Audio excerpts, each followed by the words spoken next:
T मूक नायक में आप सभी का स्वागत है। मैं पूनम और इस वक्त हम हैं जंतर मंतर पर। जंतर मंतर पर लेफ्ट संगठन DYFI के द्वारा एक आह्वान किया गया है। आह्वान है बेरोजगारी और निजीकरण के खिलाफ, जिसमें हजारों लगभग सैकड़ों की संख्या में युवा आए हुए हैं अपनी बात उठाने के लिए, जिसमें बड़ी संख्या में साउथ और ईस्ट से यानी केरला और कोलकाता से बच्चे आए हुए हैं। कोलकाता में मामला जो है वह SSC का, उसकी डिमांड बहुत ज़्यादा है। आज भी प्रोटेस्ट चल रहा है और यहाँ बाकी जगहों के जो युवा है वो मोदी सरकार ने जो अभी फिलहाल बेरोजगारी की दर बढ़ी हुई है उस पर अपने सवाल उठाने के लिए आए। तो यहाँ आए युवाओं से ही जानेंगे कि उनकी क्या मांगे, उनका क्या सोचना, क्या कहना है रोजगार को लेकर, बेरोजगारी, बढ़ती बेरोजगारी और निजीकरण के खिलाफ। देश में लगातार बढ़ती बेरोजगारी और निजीकरण के खिलाफ लेफ्ट संगठन DYFI द्वारा दिल्ली के जंतर मंतर पर विरोध प्रदर्शन किया गया, जिसमें सैकड़ों युवाओं ने हिस्सा लिया। JNU के छात्र संघ अध्यक्ष IC घोष ने मीडिया से बात करते हुए बढ़ती बेरोजगारी के खिलाफ अपनी आवाज को रखते हुए कहा कि बेरोजगारी का आलम यह है कि लोग गांव से शहर जा रहे हैं रोजगार के लिए और वहां भी निराशा ही उनके हाथ लग रही है। के समय पे हम लोग देख रहे हैं कि गांव के इलाके में भी जो युवाएं हैं उनको जिस तरीके की नौकरी चाहिए वो नौकरी उन्हें नहीं मिल रहा है, जिसके कारण उनको शहरों में भटकना पड़ रहा है। लॉकडाउन के समय में हमने यही देखा था कि लॉकडाउन में जिस तरीके से शहरों में जब लॉकडाउन हुआ, बहुत सारे ऐसे युवाओं को हुआ कि उन्हें गाँव में वापस जाना पड़ा, लेकिन गाँव में वापस जाके उनको नौकरी इस समय पे नहीं मिला। जैसे कि आंकड़े बताते हैं कि पिछले 40-50 साल में सबसे ज़्यादा बेरोजगारी आज के समय पे भारतवर्ष के अंदर है, और जो युवाएं हैं, जो पढ़े लिखे हैं, जिनके पास एकदम संसाधन है या उनके पास एजुकेशन या डिग्रीज है, उसको उस तरीके का नौकरी आज के समय पे नहीं मिल पा रहा है। इस विरोध प्रदर्शन में पश्चिम बंगाल और केरल के अलावा अन्य राज्यों के युवाओं ने हिस्सा लिया, जिसमें पश्चिम बंगाल से आए लोगों का मुख्य मुद्दा SSC घोटाला था। मौसमी घोष उसमें से एक है जिसने यह एग्जाम दिया और बाद में वह घोटाले के भेंट चढ़ गई। मौसमी के लिए यह नौकरी कितनी इंपॉर्टेंट थी, आप खुद ही सुनिए वो क्या कह रही हैं।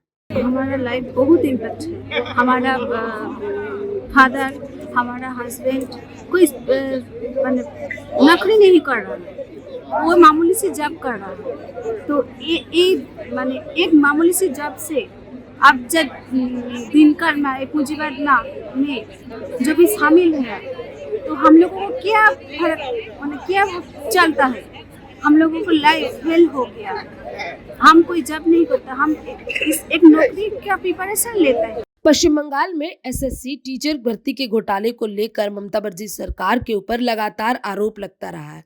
इसी साल ममता बनर्जी सरकार के मंत्री पार्थ चटर्जी को ED ने गिरफ्तार किया था। उनकी करीबी अर्पिता मुखर्जी के घर से भारी मात्रा में कैश पकड़ा गया था। सुनिए इस युवक के इस बारे में क्या कहना है।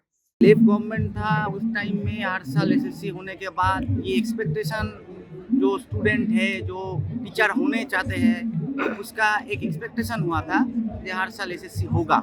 लेकिन TMC का गवर्नमेंट जो किया, SSC के नाम पर घोटाला करके लाख लाख जो नौजवान हैं जो SSC का एग्ज़ाम दिया है, जो SSC का एग्ज़ाम देने के बाद टीचर होने चाहते हैं, उसका भविष्य का पूरा बर्बाद कर दिया।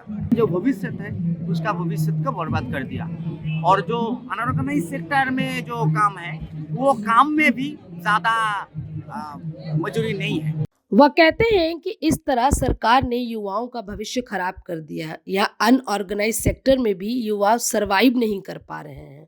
पश्चिम बंगाल के युवाओं में शिक्षक भर्ती घोटाले को लेकर अच्छी खासी नाराजगी है, जिसमें वह भाजपा और तृणमूल के नेता दोनों को ही दोषी मानते हैं। भाजपा का जो आज नेता है, विरोधी दल का नेता भाजपा का विधानसभा में शुभेंदु अधिकारी, कल तक वही नेता TMC का झंडा लेकर ममता बनर्जी का जिंदाबाद का नारा लगाकर वो भी इस स्कैम में शामिल है कहीं ना कहीं। राकेश ने PhD पूरी कर ली है, वह एक सेंट्रल यूनिवर्सिटी के शोधार्थी रह चुके हैं, लेकिन बेरोजगारी का आलम यह है कि अब वह सोचते हैं कि कहीं भी पढ़ाने की नौकरी मिल जाए तो जिंदगी सुखद हो जाए। जब से देख रहे हैं, जब मैं MPhil में था 2012-13 में, मैं तब से अप्लाई कर रहा हूँ। कई जगह से मेरा फॉर्म रिजेक्ट हुआ लगातार। मतलब PhD में एडमिशन के साथ ही मैंने अप्लाई करना शुरू कर दिया था। JRF MA में ही हो गया था, लगा कि आसानी से हो जाएगा सब कुछ। लेकिन आज जो देख रहा हूँ मैं, 10-15 साल मुझे लगातार इसी फहरिस्त में चले गए कि भाई नौकरी मिले, कहीं ना कहीं कोई काम मिले। पीएचडी हो गई तो सोचते हैं कि अब टीचिंग में मिल जाए। देश में फैले जातिवाद का जिक्र करते हुए राकेश कहते हैं कि आज हालात यह है कि हायर एजुकेशन में एडमिशन हो या अच्छी नौकरी हो, वहां बहुजनों को सीधा नॉट सुटेबल करार दे दिया जाता है। अगर मैं मतलब खुल के बोलूं तो मुझे लगता है कि जो लोग बैठे हैं, अपर कास्ट के लोग बैठे हैं, वो अपने गुर्गों के अलावा और किसी को नहीं लेते। और जैसे ओबीसी की सीट भी आती है तो इंटरव्यू लेंगे, सब कुछ होगा, लेकिन एनएफएस कर देंगे, नॉट फाउंड सुटेबल। मतलब ये आजकल अमूमन हर जगह देखने को मिल जाता है एनएफएस। मृत्युंजय एक आईटी कंपनी में काम करते हैं। वह कहते हैं कि जातिवाद का दंश इतना बड़ा है कि लोगों के पास काबिलियत होने के बाद भी उन्हें आगे नहीं आने दिया जाता है। पिछड़े वर्ग के जो लोग हैं, इन लोगों को बढ़ावा देने के लिए जो भी सिस्टम है उसमें भी घोटालाबाजी। हाँ। उसमें भी घोटालाबाजी कैसे कि जैसे अभी नॉट सुटेबल, मतलब जो प्रॉपर कैंडिडेट होते हैं होने के बाद भी वो ये दिखा देते हैं कि कोई प्रॉपर कैंडिडेट नहीं मिल रहा है, लेकिन एक्चुअल में जो कि ये है ही नहीं। जो SC/ST कैटेगरी के होते हैं, ऐसे नहीं कि वो लोग सुटेबल नहीं होते हैं, वो लोग भी अच्छे होते हैं। इवन वो लोग जनरल कोटा में भी जाके वो लोग फाइट कर रहे हैं। बेरोजगारी का आलम पूरे देश में इस कदर है कि किसी सरकारी परीक्षा के एग्जाम वाले दिन युवाओं की बड़ी तादाद शहरों में देखने को मिलते हैं।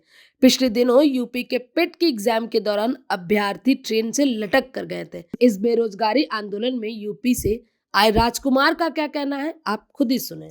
उत्तर प्रदेश सरकार की अगर बात करें तो वो लगातार भर्तियां तो निकालती रही है, लेकिन कोई भी भर्ती पूरी नहीं हुई है। वो किसी न किसी कारण से कोर्ट में अटकी हुई है या कहीं ना कहीं अटकी हुई है, कोई भी भर्ती पूरी नहीं हुई है। आज उत्तर प्रदेश के हालात ये हैं कि उत्तर प्रदेश का जो युवा है वो रोजगार के लिए भटक रहा है। वो कभी गुजरात, कभी दिल्ली, कहीं अहमदाबाद, कभी मुंबई रोजगार के लिए जा रहा है, लेकिन वहाँ भी अगर हम रोजगार देखें तो उसके जीवन यापन के लिए ठीक से पैसा नहीं मिलता। 8,000, 10,000, 12,000, इससे ज्यादा उसको पैसा नहीं। बढ़ती बेरोजगारी और निजीकरण का प्रभाव महिलाओं पर भी देखने को मिल रहा है। नुसरत दिल्ली यूनिवर्सिटी से MA पास आउट हैं, लेकिन बेरोजगारी को लेकर बहुत निराश है। महिलाओं को ये है कि क्या नाम कहते हैं, अपने पैरों पे खड़ा होना है, आत्मनिर्भर होना है। जो एक रोजगार के जरिए सब हो सकता था, मगर इस टाइम रोजगार ही नहीं है, युवाओं के लिए बिल्कुल नहीं है। एक तो वो ठेकेदारी प्रथा आ गई है, इसकी वजह से और बिल्कुल नहीं है, चाहे वो पुरुष हो चाहे महिला हो। ये महिलाओं को थोड़ा और संघर्ष करना पड़ रहा है। भारत में बढ़ती बेरोजगारी एक बड़ा मुद्दा बन गया है। Centre for monitoring Indian economic CMIE की अगस्त की रिपोर्ट के अनुसार देश में बेरोजगारी दर अगस्त के महीने में एक साल के सबसे उच्चतम स्तर 8.3 तक पहुंच गई थी।